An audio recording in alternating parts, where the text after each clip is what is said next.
आणि ही प्रक्रिया चालूच आहे. पण जो सातत्यानं आक्षेप होता की लोक अर्ज करत नाहीत, अर्ज येत नाहीत, तर हे असे अर्ज येत नाही ह्या सबबीखाली दाखले देता येत नाही हे म्हणणं काही फारसं संयुक्तिक नव्हतं. मी आज स्वतः विभाग आयुक्तांना फेब्रुवारीमध्ये काही सूचना केल्या होत्या आणि आता जे नवीन विभागीय आयुक्त आले त्यांनी मला आश्वासित केलेलं आहे की पुढच्या काही 2-3 महिन्यामध्ये मी स्वतः जिल्ह्याने दौरे करून या संदर्भात आपण अधिकाधिक दाखले कसे उपलब्ध होतील यासाठी तो कालावधी त्यांनी मला सांगितलं मला द्या. मी 100% कामी करून आम्ही त्या बाबतीमध्ये काहीतरी चांगलं काम आम्ही करून दाखवू शकतो असं आश्वासन दिलेलं आहे.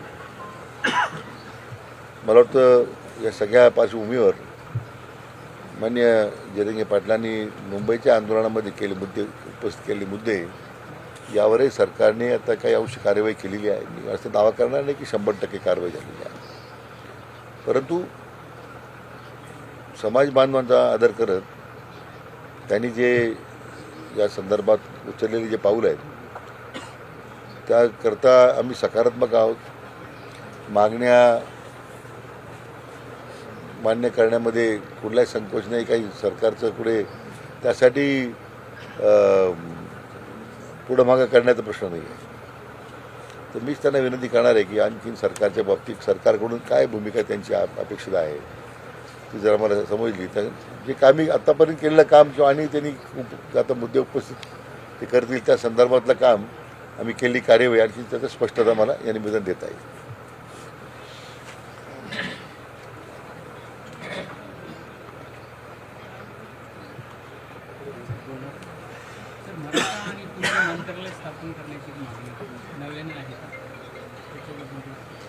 नाही तर काय सुरुवातीला तशा प्रकारचा विचार मागणी नव्हती, पण अशा प्रकारचं मंत्रालय स्थापन करता येईल का? कारण आपल्याला त्याच्यामध्ये काही घटनात्मक तरतुदीचा अभ्यास करावा लागेल.